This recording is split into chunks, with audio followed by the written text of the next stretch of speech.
Hello, and welcome to the Cryptocurrency News Channel. We're going to do a recap of the live stream, and it's an exciting live stream because we got some news on Vechain, especially the testnet.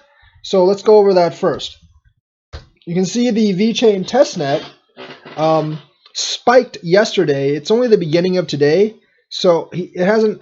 It's usually like a day or two delayed on information, but you can see it actually spiked yesterday, way higher than it's ever been.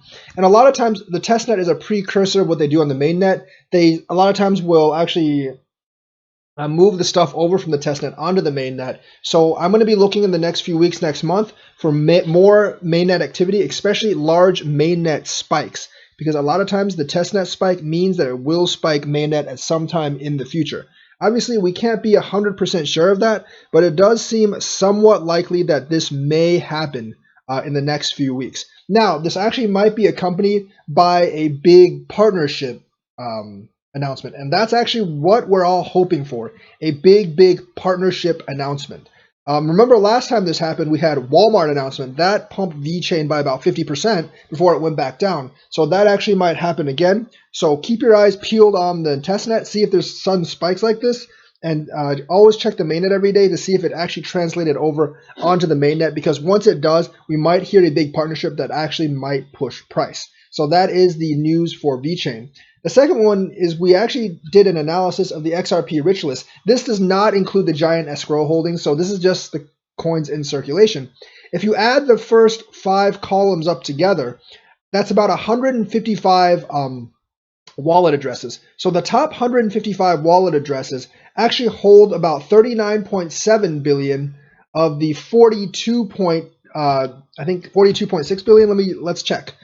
The top 155 addresses hold about 39.7 billion out of the possible 42.9 billion circulating supply of XRP. So the concentration of XRP within the top 155 wallets is probably like the top 0.01%. They hold over 90% of the XRP that's actually available in circulation. I know people, like, when people argue against Bitcoin all the time, they always, even the XRP maximals, they always argue that Bitcoin's so centralized and China owns like 70–80% of the coins. Well, I mean, that's not really an argument against Bitcoin, because every other crypto is actually even more centralized in terms of distribution, not in terms of validators, but in terms of distribution. Like XRP is basically almost 95% centralized within the top 155 wallets. If you check XLM, you'll discover they're about the same thing, 95%. And that applies for a lot of coins like Ethereum, Dogecoin, Litecoin. They're all more centralized in terms of distribution than Bitcoin. Even though the top 1% of Bitcoin holders might hold 50% of the supply, the real truth is that the top 1% of any other cryptocurrency holder hold much more than 50% of the supply. In terms of XRP, it's like the top 0.01% holds about 95% of the supply. Same thing for XLM. Ethereum, I think, is a little better. Litecoin is very concentrated as well. So you can't really use that argument against Bitcoin, the whole centralization of distribution thing, because Bitcoin is a lot more distributed in terms of supply than any of the other coins. And this is without the escrow. If you add the escrow on, it's actually a higher percentage. It'd just be like 156%, 156. The top 156 wallets own like 98% of the supply. So you can't really argue that against Bitcoin, because in terms of distribution, Bitcoin's one of the most decentralized ones, even though it is still heavily centralized when compared to fiat. That's right, folks. All the current cryptocurrencies, when you're looking at their coin distribution, is a lot more centralized than fiat. So don't think like cryptocurrencies are going to make some kind of weird utopia world. The rich are still going to be rich and the poor are still going to be poor. It's just that, the exchanges will be the super rich people. So the last thing I wanted to talk about was the Fednow, and it's moving.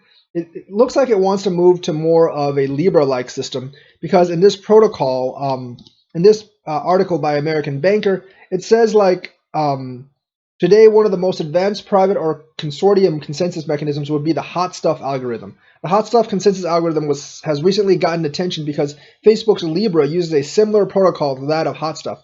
Technology such as this is expected to be broadly used as it provides faster algorithm than previously assumed. So the Fednow architecture might actually eventually be based on this. One of the things about the US and Europe, I think they want to stop Facebook, not really because of privacy and concerns, but because they actually want to create Libra before Facebook creates Libra. So it's part of their plan to create like a privatized private ledger or like a permissioned ledger to run everything on before Facebook actually does. So that's why they want to delay Facebook, because they want to be able to control all your private information before Facebook does. So it looks like the Fed is definitely moving more towards kind of a Facebook Libra-like system. It won't be Facebook Libra, but they're more looking towards a private permission system. So that is the news for today. Let me know what you think in the comments. Thank you and have a nice day.